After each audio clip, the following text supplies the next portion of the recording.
Ее зовут Седагет, что в переводе означает «верность». И это имя вполне оправдано характером, принципами, взглядами, всей ее жизнью. Седагет верна всему, за что берется с целью создать.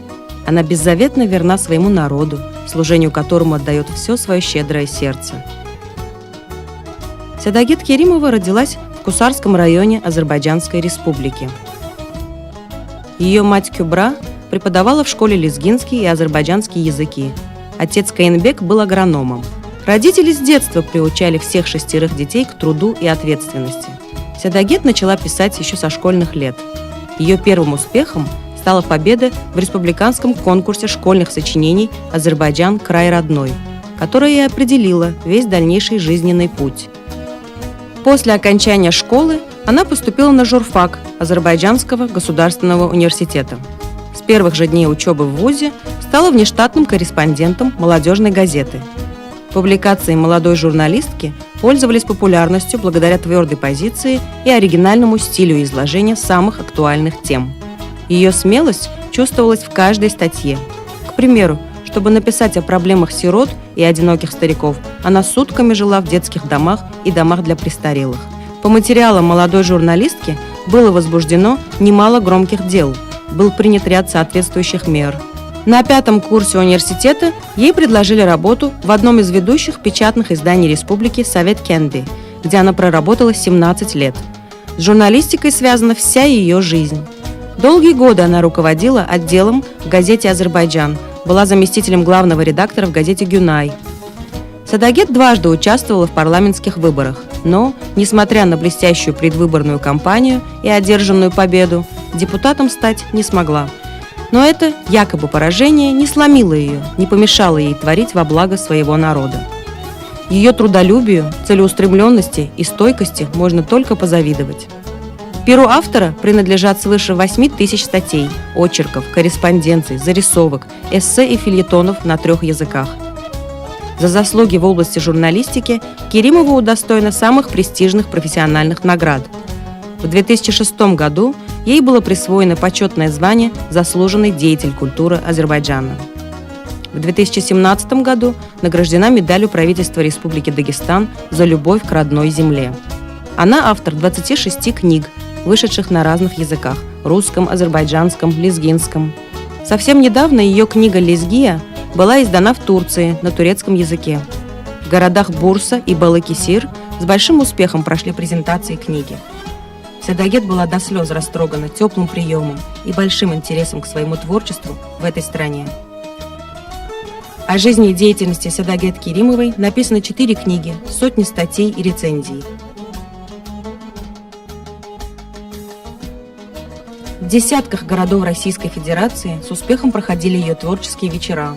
Она объехала многие страны, где волею судьбы проживают этнические лезгины, встречалась с соотечественниками, передавая им через свое творчество любовь к исторической родине. Любовь к родному языку – это отдельная и удивительная грань ее личности. Она преподавала лезгинский язык и литературу в бакинском филиале ДГУ, организовывает курсы лезгинского языка для молодежи, составляет и издает словари, проводит музыкально-литературные вечера, выпускает газету, снимает фильмы, делает все возможное и невозможное для сохранения родного языка.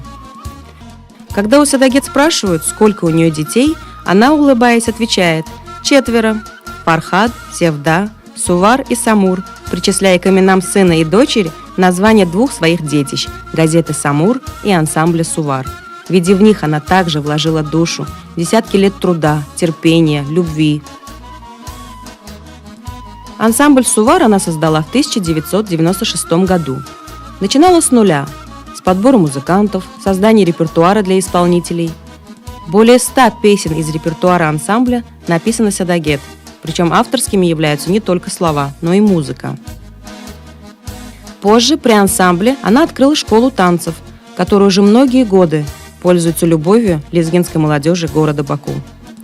Сейчас «Сувар» известный в республике и за ее пределами народный коллектив, выступающий на самых престижных фестивалях и представляющий Азербайджан даже за рубежом.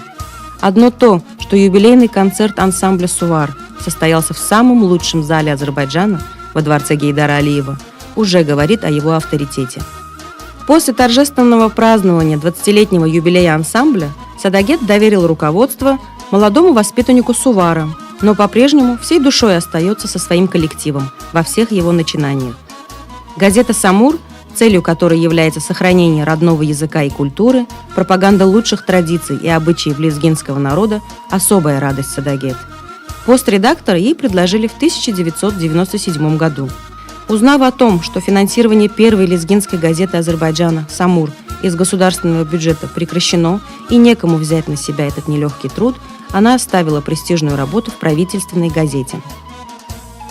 Это трудное, но в то же время благородное дело она с первых дней продвигает вместе с известным журналистом, писателем, исследователем Музаффаром Меликмамедовым.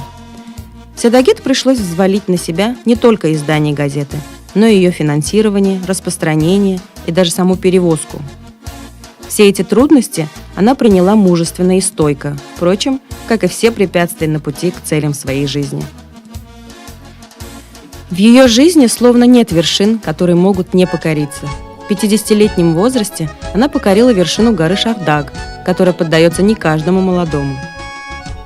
И не только покорила вершину, но и сняла в процессе восхождения фильм. Канал Садагет на YouTube – это целая коллекция интересных этнографических фильмов, целиком посвященных традициям, обычаям и культуре родного народа. Она любит бывать в своем загородном кусарском доме, куда с семьей старается выбираться в выходные. Выращивать цветы, ухаживать за фруктовыми деревьями – это не просто ее хобби, а возможность отдохнуть душой, зарядиться энергией природы. «Потрясает масштаб этой личности», – сказала Асидагет, руководитель отдела культурно-информационных программ Постоянного представительства Республики Дагестан при президенте Российской Федерации Дженнет Шамасова. Такие неординарные личности рождаются обычно в эпоху Возрождения. Композитор, поэт, публицист, общественный деятель, редактор, худрук и все в одном лице. Лезгинский народ гордится ею. Многие другие народы хотели бы считать ее своей. Но я думаю, что личности такого масштаба принадлежат целому миру. Их сердце открыто для красоты, для полета, для творчества. Именно они выполняют великую миссию объединения народов, а это очень актуально и важно в наше время. Трудно поверить, что можно суметь вот так, как Садагет, объять необъятное. Что можно одинаково успешно писать в самых разных жанрах, от прозы и поэзии до детских сказок, от энциклопедий до словарей, заниматься общественно-политической работой, болеть проблемами сохранения родного языка и культуры. И при таком обширном поле деятельности и нагрузках иметь хорошую семью, быть любящей женой, матерью и бабушкой. Далеко не каждому дано так щедро творить, любить, так много посвятить родине и своему народу.